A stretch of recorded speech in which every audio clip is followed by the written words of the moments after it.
welcome to our YouTube channel. Kali ini kita akan membahas tentang motor kita, Honda CBR 250RR tahun 2018 yang sudah kita modifikasi, sudah kita sesuaikan dengan kebutuhan kita. Mau tahu kayak apa? Check this out.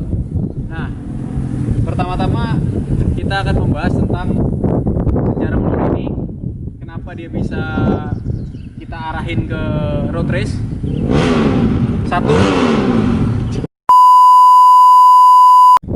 nah kenapa kita arahin motor ini ke road race? Karena satu, memang tujuan utama kita mau arahin, kita punya visi di otomotif itu di bidang balap. Nggak menutup kemungkinan juga kita juga bikin motor drag sih. Cuma kembali ke laptop, kita mau bahas motor ini. Satu, apa aja yang kita rubah, dan mungkin ada tips juga buat kalian yang mau membangun motor balap. Itu apa aja sih yang perlu kita ganti, apa aja sih yang belum kita upgrade untuk di motor ini. Ini kita sekarang lagi berada di sirkuit Gelora Bung Tomo, Surabaya. Kita setelah latihan ya, jadi kita mau kalian lihat apa aja yang udah kita ganti. Oke, yang pertama-tama yang kita upgrade pertama kali, dan itu yang mungkin paling fatal, adalah di sektor kaki-kaki. Yaitu kaki-kaki itu ada banyak, ada ban, ada suspensi. Nah itu kita harus sesuaikan dengan cara bawa kita, dan kita sesuaikan dengan track. Pertama-tama ban. Di sini kita pakai ban Pirelli Diablo Super Corsa. Ya, dimana ban ini sih menurut saya yang terbaik di kelasnya.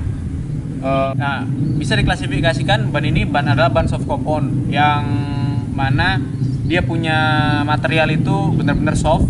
Jadi cocok banget buat yang hobi miring-miring, yang hobi cornering di sirkuit. Jadi gripnya maksimal banget. Cuma menurut saya daripada brand yang lain seperti Dunlop dan lain sebagainya, ini yang paling boros. Cuma memang gripnya yang paling bagus menurut saya. Kita pakai ban ukuran, kalau ini sih ukuran 140, yang depan 110. Itu menurut saya tipikal saya bawa lebih enak di 140. Lalu di sektor suspensi. Nah, setelah dari ban kita pindah ke suspensi. Pertama-tama saya upgrade ini suspensi belakang. Kita pakai Öhlins. Saya kurang paham sih tipenya, cuma menurut saya ini yang kayaknya yang pertama deh, karena yang tabungnya masih bisa. Setahu saya yang sekarang udah tabungnya udah jadi satu sama asnya. Jadi kelebihannya kalau yang baru itu, kalau ketika ada crash, ini tabung nggak rusak. Tapi nggak apa-apa, it's okay. Cuma saya waktu itu belinya yang ini. Terus di stok belakang kita pindah ke suspensi depan. Kita sih di sini nggak banyak perubahan, cuma kita rubah di sektor olinya. Di dalam kan ada olinya, kan oil pressure-nya kita rubah. Kita beliin preload, jadi ada yang namanya preload. Kita bisa atur untuk preloadnya itu kekerasan preloadnya, dan kita rubah olinya juga yang lebih kental karena untuk rebound. Kita sih nggak sampai yang ke all-in juga sih, cuma ini udah cukup buat saya. Lalu setelah dari suspensi, yang paling saya butuhin waktu di track adalah gear. Saya sih menyesuaikan di track, menyesuaikan untuk track. Kalau track pendek kita pakai gear yang agak besar. Ini gear ukuran 44. Kalau nggak salah orinya itu 42 atau 43 gitu. Jadi kita pakai 44, jadi lebih cepat, dia juga lebih responsif kalau keluar masuk tikungan. Terus setelah dari gear, kita upgrade di sektor pengereman.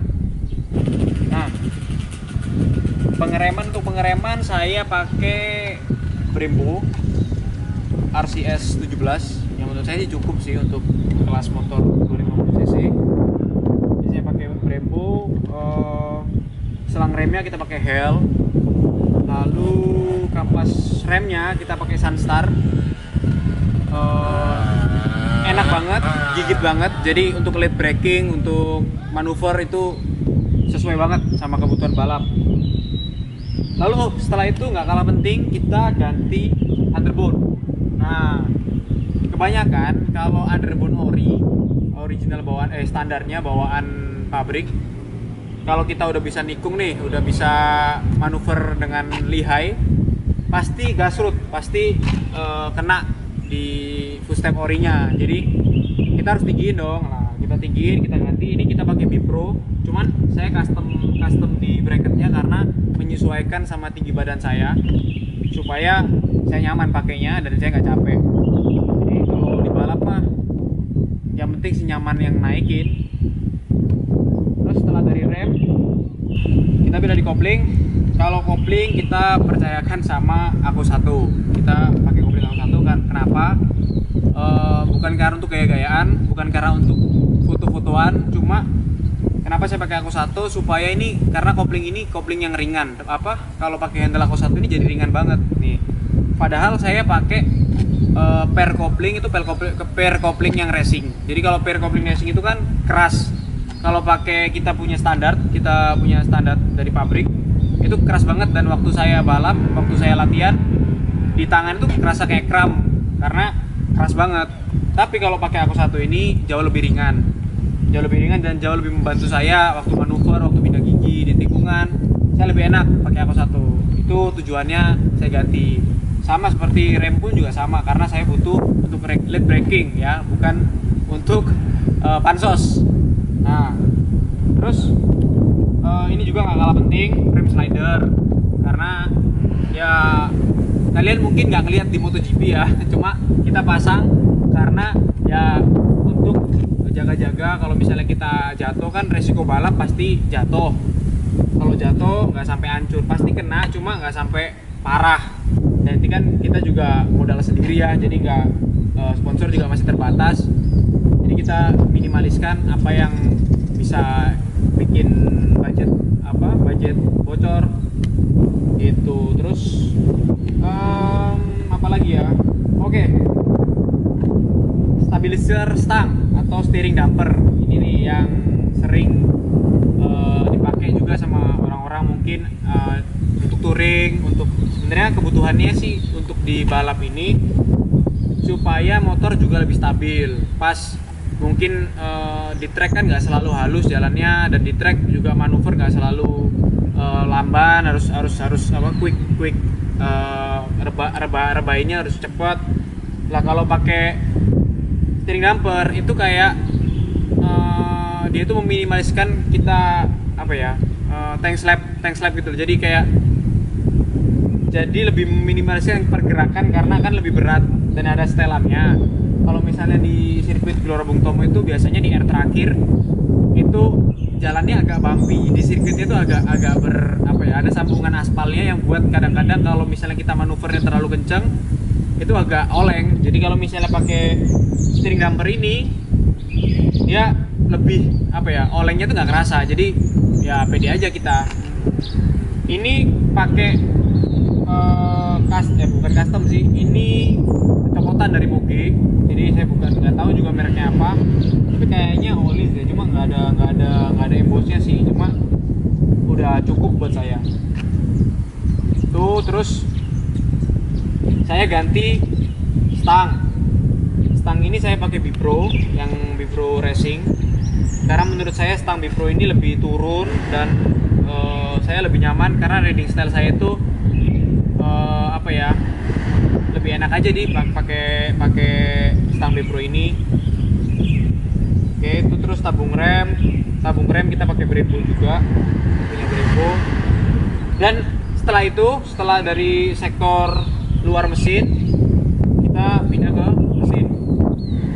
mesinnya sih ini standar, cuma kita ganti di sektor komputerisasinya, kayak ECU-nya kita ganti, kita pakai Araser. Jadi menurut saya Araser kan bisa di adjust dan menunya lebih banyak, jadi daripada remap. Saya pernah pakai remap dan remap juga enak, cuma kadang kalau kita mau setting lagi, kita mau setup lagi, itu kan kita butuh orang yang bisa nge-remap. Tapi kalau Araser kan kita bisa lakuin sendiri, atau misalnya lebih kompleks. Kalau Araser itu menunya lebih kompleks, jadi kita lebih bisa detail untuk setting motor. Itu sih. Nah, setelah dari sektor ECU atau kelistrikan, kita ganti juga radiatornya.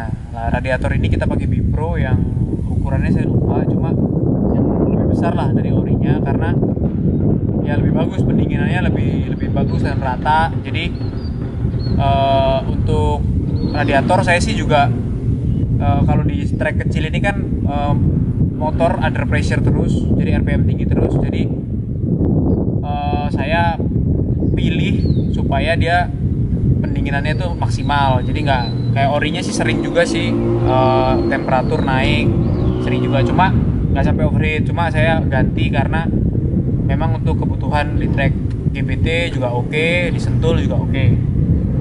Terus dari mesinnya standar semua, non porting juga, masih bener-bener ori.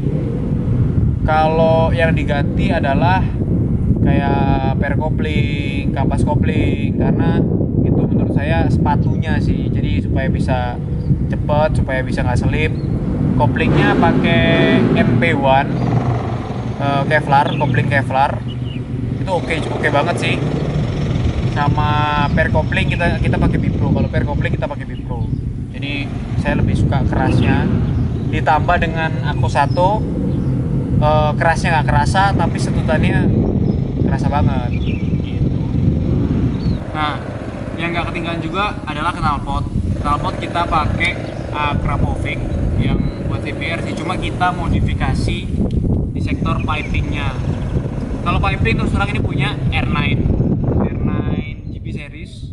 Jadi kita pilih kenapa? Karena inlet mid pipe-nya itu gede. Jadi kalau nggak salah 55 kalau nggak salah ya.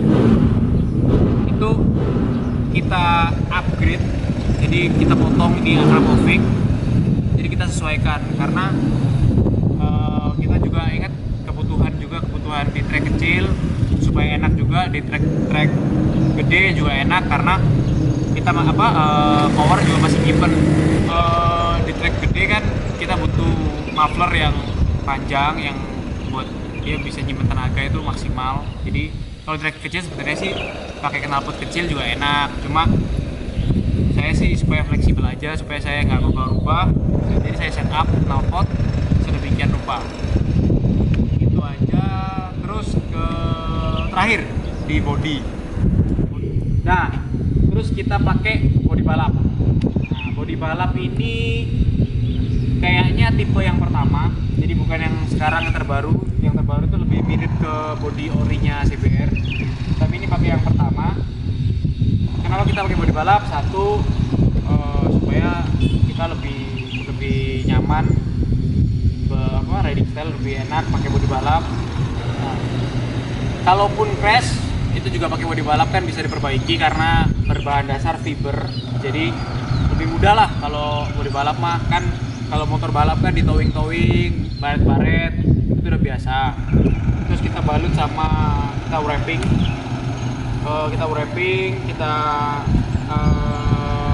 kalau modelnya ini mirip modelnya Ducati tahun 2017, kalau enggak 2017 2016. Jadi kita wrapping, kita model sedemikian rupa. Terus kulit jok juga kita ganti. Kenapa kita nggak pakai yang punyanya body balap orinya? Kan kalau body balap aslinya itu langsung fiber, kita cuma pakai matras. Kalau saya kurang suka, kurang nyaman, jadi saya lebih baik pakai jok ori. Saya tipisin dikit, sama saya ganti kulit supaya nggak licin, sama saya pasang tank grip, jadi supaya juga saya nggak licin waktu manuver, naik rebahan bangun, saya nggak licin di paha karena pakai wear pack. Itulah sebagian besar yang kita ganti, yang kita modifikasi.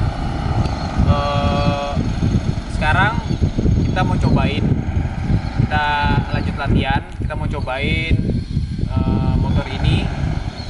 Kalian penasaran? Ikuti videonya.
Nah, itu tadi sedikit banyak pengalaman kami di bidang road race. Kita masih improving, kita punya racing team. Jadi inilah rintisan kami. Kami sedang merintis racing team. Jadi sebagian besar yang mengikuti kami dari awal pasti tahu perjuangannya motor ini. Sedikit demi sedikit kita benahi, sedikit demi sedikit kita beli part. Jadi kita benar-benar tahu perkembangan motor itu sampai di mana. Jadi kita nggak langsung ganti, kita langsung semua dibeli, nggak. Tapi kita satu-satu karena kita juga pengen ngerti ketika kita ganti part itu selisihnya itu seperti apa. Jadi saya tipikal orang yang kepengen memahami betul bahwa kalau misalnya saya ganti ban, saya bisa ban itu seberapa sih ngaruhnya, terus saya ganti shock seberapa sih ngaruhnya. Jadi step by step tapi pasti. Jadi itu tadi tips dari saya. Kalau misalnya kalian mau modifikasi, kalian mau rombak motor kalian, ada beberapa orang yang nanya ke saya, Bang, kalau mau motor di sirkuit apa aja sih, persyaratannya apa aja sih yang dibutuhin? Kurang lebih seperti ini. Cuma kalau ini udah ibaratnya kalau kalian udah enjoy di motor kalian bisa upgrade yang lebih. Tapi kalau misalnya kalian masih bener-bener baru di sirkuit, kalian bisa kok nikmatin standar. Cuman tekanan angin kalian atur. Jadi nggak perlu sampai kalian keluarin biaya dulu. Yang penting yang ada dulu kalian manfaatin. Itu sih tips dari saya.